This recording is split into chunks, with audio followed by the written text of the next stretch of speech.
And where did you build it? In Montreal. In Montreal, okay. Everybody knew me as jazz, right? So everybody knew me as yoga, either the yoga girl or jazz yoga. So that was always kind of the thing. Yeah. And in my head, that was my brand. But I still was very loyal to my teacher because I just come through this whole life change. So yeah. Welcome to the 4th episode of The Window to Dubai. This really happened as an organic guest who I brought in. It's Jazz Yoga. And we kind of just hit it off right away, and we started into a conversation that just went in all kinds of different directions. And we never actually got to officially introduce the show. So here is the 4th episode with Jazz Yoga. Thank you. My goal was to educate on where yoga came from, because I found that we in this Western world, we were taking yoga and making it fitness. Yeah. And we were not teaching the philosophy, we're not teaching where it came from, and it was missing. So that was my mission at the time. Yeah. And, you know, I was young and coming out of this pain and going into power. I'm going to build a ton of schools and I'm going to teach them all how to do it. Yeah.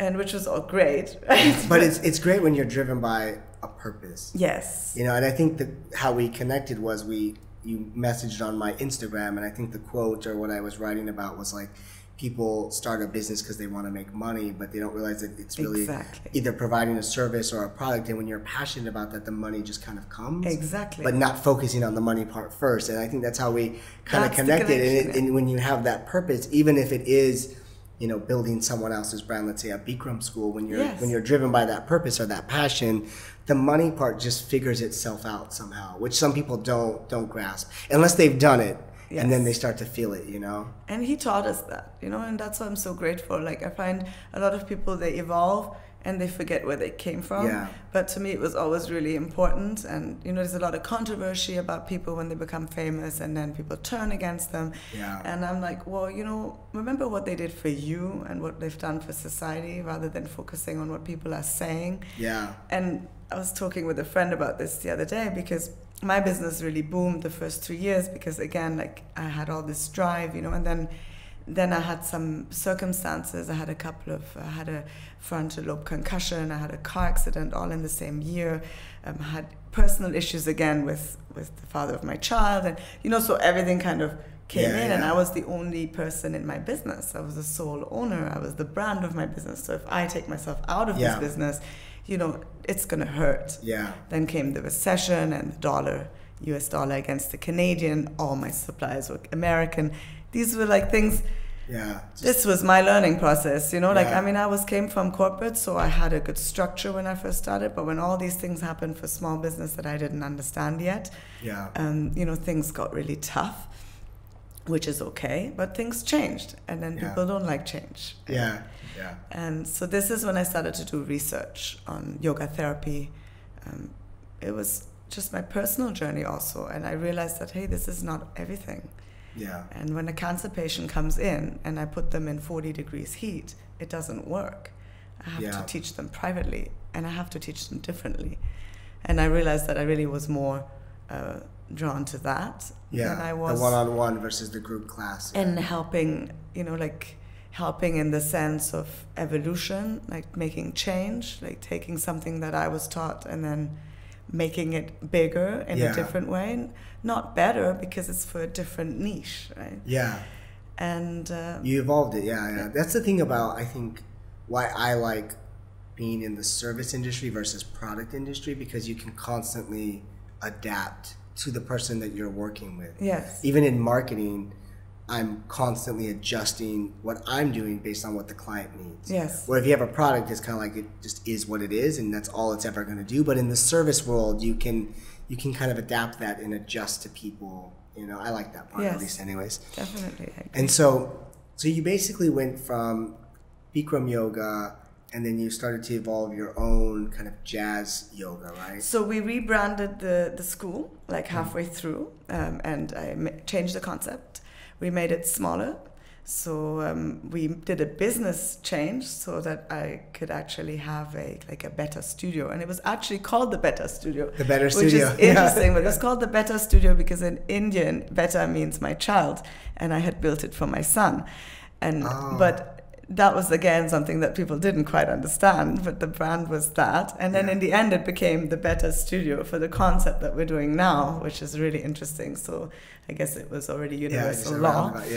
And so we rebranded as Jazz Yoga School, and we introduced just a broader knowledge, like, sound healing, the gong, more traditional yoga. I started to create this jazz yoga method, and it was really became a research center, a mentorship school, and a training school. Yeah. So it changed. And then I went another 3 years like that. I did all my research for my doctorate with my students. So we did a lot of testing on our students who willingly obviously agreed. We studied the human behavior of having a school in a town and how it changed the behavior of the town itself. Yeah. And then I got offered to film the community show for my method. And so I went into this aspect of TV, and I decided that I wanted to write my book. And I said, I'm going to make this program digital, because that's where the world is going to, and it has to be global. Yeah. So first it has to be digital, and the home base can no longer really be there, because it's kind of still bigger than me, the project. It always has been, and it's still bigger than me. So it has to be based out of somewhere which is also bigger in the world. Yeah. So you're taking the classes, like the one-on-one sessions you're teaching digital? Is that what you're focused on? Right now I teach only private, but what we're taking digital is going to be the show, which is these 11 sequences that I built. But really it's 5 that are the core, which is based on the 5 elements of life. So it's based on water, air, ether, fire, and earth. So this is the Ayurvedic science.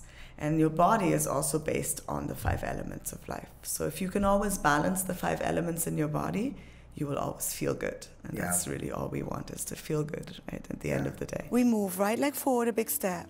Big step.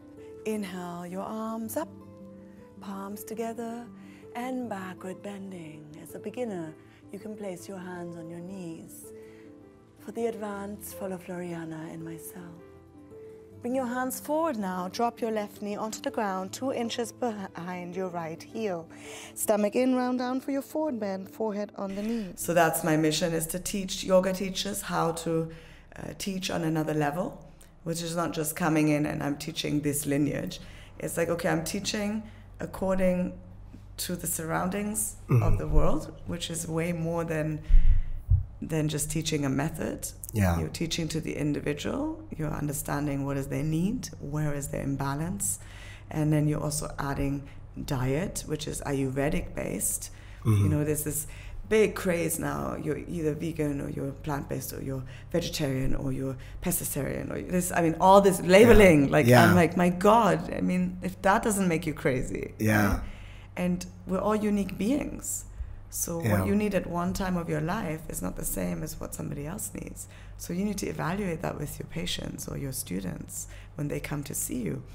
If they're lacking, all the minerals and B12s and B6, you might have to make some choices that are not in alignment with everything that they believe right now, but that are healthy choices. Yeah.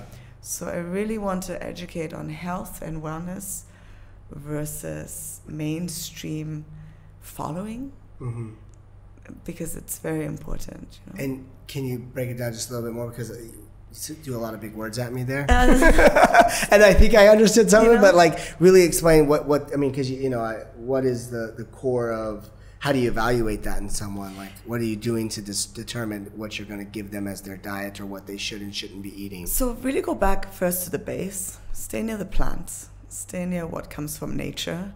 And that's a good start, right? Yeah. Then if they have inflammatory signs, well, you have to understand that you have to take out the elements that are causing inflammatory. And when you talk about plants, are you cooked or uncooked? Does that matter? That matters sometimes, yes. Because some bodies need to have the warmer, so they need the cooked. And then it's also seasonal. And some bodies, they tolerate better raw. I'm somebody who in the summer, I can eat raw really well. But it's not healthy for me in the winter, because I'm a high pitta. So if I have a lot of fire in the winter, I need to have warmth, to balance that. So these are things that you have to evaluate over time. It can't just be done in one session. You need to have treatments that have maybe 3 months. 90 days is always a good ballpark, maybe 6 months. and you have to see and evaluate the change over the seasons. And see, these are things that we've forgotten, but these are really traditional medicine. If you go to India, this is something that's very natural. Yeah. And going back to whole foods. I mean, that's the safest way. Go back to whole foods. Yeah. And then you don't need to label yourself anything. Yeah. You know, it's like you're natural. Yeah. And so your program at Jazzy Yoga is you're combining the food element, the yoga element, and the sound element. There was that part. Exactly, the music therapy. So, and that we really want to evolve and include local artists. So there's this whole part of art which is going to come in, so that the artists can live piano, saxophone. I have a great friend who's, a pianist who already understood that by tuning his piano to 432, he's actually creating all this magic. And but can you explain that just real quick, because I don't think people would know the difference between like 432, like the sound wave that you were explaining to me earlier. Okay, so the way I explain it is a little bit controversial. So, okay. But it's just the way I understand it best. Maybe that's the half German upbringing in me, Yeah. But the way I always explain it to people is, if you think of the Second World War and the propaganda of the Nazi movement, and what they were doing is they were tuning the radios to 440 hertz. And this creates this fight-flight feeling in the body. It creates anxiety in the body. So the way we're listening to radio waves can actually be quite aggravating. So when you notice that over time, only by listening to the music at 432 hertz. So I've been here 4 months, and we've been doing meditations with this 432 hertz. And I've asked many of my students, I've been sending it for them to try, say, please go do it for 7 days. But even the first time, and we've recorded it, every time there's no movement in the room after that meditation. It's only 13 minutes. Yeah. People are completely relaxed and still, which we know that in a yoga class, it's the most challenging thing is to stay still. Yeah. But it's peace and it's silence, and everyone is like, I don't know what's happening to me, right? Yeah. I said, you don't have to know. It's just the way the vibration resonates in your body. It resonates and creates peace because it's resonating with your heart. Yeah. So it allows you to calm the nervous system. And NASA does lots of research with water, and they're looking into all this research. So the goal is to eventually have more and more information so that people can understand the power that we're really just energy. So if we work in energy on cellular level, I mean, there's a lot of disease and disorder that we can prevent. Yeah. And especially when it comes to relapse, if you can apply tools.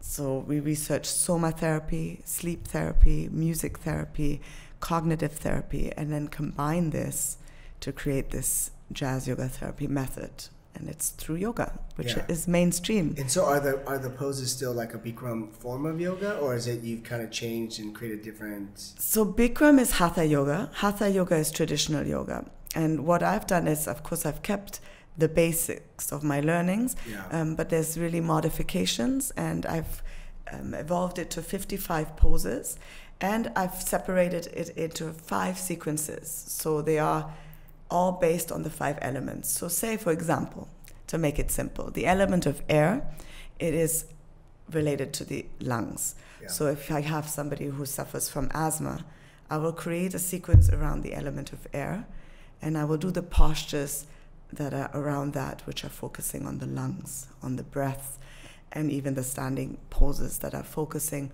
on compressing the lungs and healing the lungs. So that way, that's catered to my patient, that particular need. Yeah. And somebody comes to me with anxiety, well, they need grounding, right? So I will create the sequence around the element of earth. So there'll always be some poses that are base, and there will be some which resonate also with the original teachings, because it's Hatha yoga, so the foundation is the same. But there's a lot more modifications, and there's a lot more postures. In Bikram, we do 26 and 2 breathing, and we have 55. So there's a lot more to be able to sequence. Yeah. And so how do you, just wondering, just from my own knowledge, is how do you take that very specific approach and digitize it? Because it sounds like, you as an individual, it sounds like you figured this out. Yes. But then you're going to digitalize it and put it in something that could be maybe mass produced. Maybe that's a wrong word, but yes. be more global. But it sounds like there's kind of a specific solution that you know how to design for someone. How do you kind of recreate that? Yes. So the the teachings will be the show, which is already recorded. So they'll have the example of how to put it together. Okay. And the actual digital part will be teaching teachers how to sequence okay. and teaching them more about the philosophy. Yeah. So going into furthering education. Yeah. So it's, say somebody goes for 200 hours teacher training in Bali and they come back after 4 weeks. I mean, you know, your process usually is maybe 10 years of practicing in the Indian culture, right? Then maybe another 10 years of learning, and then maybe you're allowed to teach. And, you know, it's a much longer process. So if we can teach teachers at least, okay, well, this is your reading list, and this is where you have to go to find this information, and I will really just guide them on how to further their knowledge. So it's really going to be guidance, and that's the part of the yoga. And then the real conceptualization will be to create jobs, how to build the school. It's the business side of it, really, and how to do it in a way that you don't make the mistakes that I made.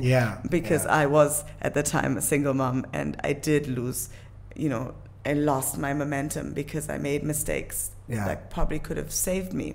And it was a choice at the end. I could have kept going, but it was not sustainable enough for me to provide for my family.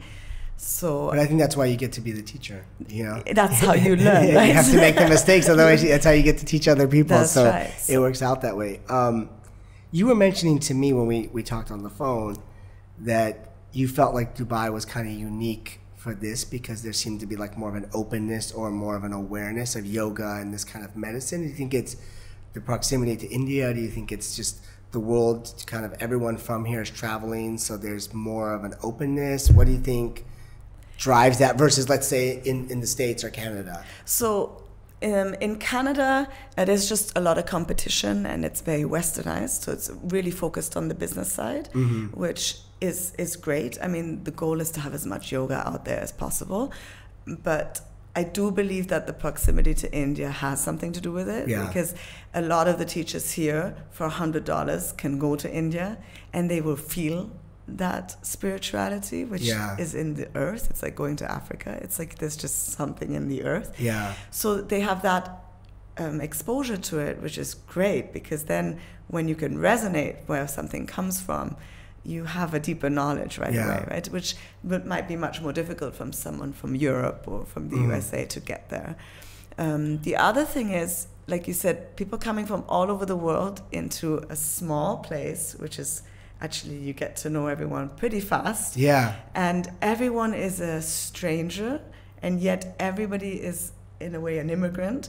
So they've got this loving way of wanting to collaborate. And that's really what makes business successful.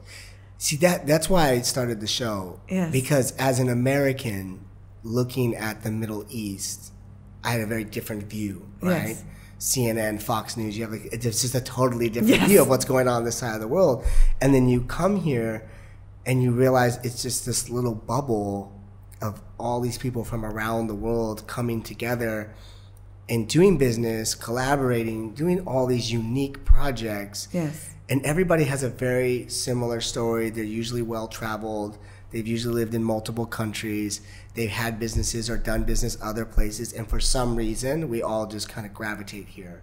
And that's kind of why I wanted to have the show, because I think almost for my American friends, I want them to know how cool it really is here. You know, like they don't realize, like, no, it's don't tell anyone. It's really cool, you know, like it's a very unique experience unless you're here and you feel that just diversity. And that's not what I think the West, or where I'm from, thinks of when we think of Dubai and the Middle East. We don't picture it as this really diverse ecosystem that's all coming together. And it's a hub to where there's people going to Asia and they're here, and then there's people that are going to Europe and they're here, or you know what I mean? And it's just kind of this, it's really unique and you have to experience. That's why I wanted to create the show, to tell those stories, because to me, when I came here, I just imagined doing business with mostly local people. And I can tell you, 8 out of 10 clients are expats. They're not from the UAE at all, and they're usually someone that started up in the last 24 months, last 12 months. They've got a great idea, and they're just like, they picked anywhere in the world, and for some reason Dubai just made the most sense for them, and we're all kind of here. So I don't know, I thought that was unique about yours specifically too with the yoga. Yeah, but you got the, what do they say, hammer on the nail? What's the nail on the hammer? So because that's really what it's about, you know, like coming here and understanding that you have the reach.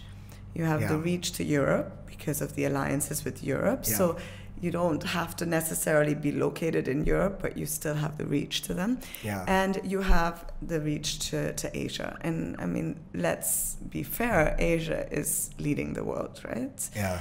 So you want to be close to Asia. So whereas for me, USA is still very important because that's, you know, where it all began. But that's an easy for me access from Canada. And whereas here, it's an easy access to Asia. So you kind of have to expose yourself to all of the world if you want to be global. Yeah, yeah. But Dubai is very special. I mean, Dubai is not the rest of the Middle East. Dubai, I mean, right? I think they've led the way in showing that you can cosmopolitan. You can maintain your culture and still let the world in and balance that. Yes. And still be progressive in so many other ways, in like technology and the way they're kind of building the city and the lifestyle that they're creating, but they're still maintaining their culture at the same time. And I think that's unique. And I think if you look at a lot of the Middle East, they are starting to follow. They're trying to go down that road and figure out how can they do something very similar. But Dubai is like the brand. Yes. You know, it's just you associate it with a certain level. Especially if you've been here, you just see it in a completely different way, and you recognize the other countries are trying to do it, but you're like, you're 10 years away, you know, like. But Dubai has just led that kind of progressiveness. Yeah, and I think it makes it very colorful. Yeah. That's what people always ask me. Well, why did you come to Dubai? And I'm like, because it's the people. Yeah. I mean, it's so simple. That's the part that's missed. Is it's just so unique. Yeah. Yes. You meet somebody from, like you said, somebody from somewhere else every day. So you learn every day. Yeah. I mean, it's really a learning hub, right? It's a knowledge. Yeah. My favorite part, actually, is the knowledge center. You know, like they call all the different, they have different areas and different names for different areas. Yeah. And then I drove past one day and I'm like, the knowledge center. Yeah. And that's where all the universities are. And I'm like, is that so cool? Yeah. Like Media City, right? Business Bay, they all have a unique targeted thing that they're trying to do in that specific and then hub. Everything is there. It's like Disneyland, but yeah. If you're a nerd, Media City is your place to hang out. That's where I work. I work out of Media City. Yeah. I hang out a lot in Healthcare City. Yeah. And then every now and again I have to go to the knowledge center. Yeah. It's just fun. Yeah. And so what are you doing to kind of bring it to Dubai? Like what is your kind of your 101 marketing strategy? Is it just going to be social? Like what's the execution to get the word out? Because you're really targeting teachers, right? Not necessarily going B2C to the consumer. You're trying to reach the teacher and help the teacher build their own school, whether it may be in Dubai, Bali, somewhere in Europe. It doesn't matter. You're kind of trying to position your brand to the teacher, not necessarily. What's your kind of strategy to get it out there? So to allow the people to understand what it actually is, the method, and how does it feel, because that's really, it's a heart vibration. You need people to feel it, to be able to understand it. So I'm just teaching a lot of privates and semi-privates to allow for the people to understand what it is. And then meanwhile, my book is coming out, so this will have a lot of description on holistic health and also how to apply it into corporate stress management programs. So there's going to be a link between business and the method. And then from there, we're going to go into the phase 3, which is going to be the consulting part on how to build upon that for those who have the business. If I could give you any recommendation on the marketing side, it would be get a videographer. Yes. And have them document everything. So we never really officially started the episode, which is good because it's going to probably flow better. We're nice and warm. So where would someone find you on Instagram? What are your handles that they can find you? The best way to find me would be on Instagram, Jazz Yoga, and that's the simplest way. Facebook is also Jazz Yoga, so they can message if they need to. And if they want to email us, it's jazzyoga@mail.com. Okay, awesome. I appreciate having you on. I'm excited. I think it was a really cool conversation, and we delved into business and spiritual meditation and all kinds of different stuff. So this is a unique episode. I really appreciate you coming on. And please check her out at Jazz Yoga and follow her, please. Thank you. Thank you so much for having me. The key is to go inwards. Yes, the key is to go inwards. I like it. Thank you.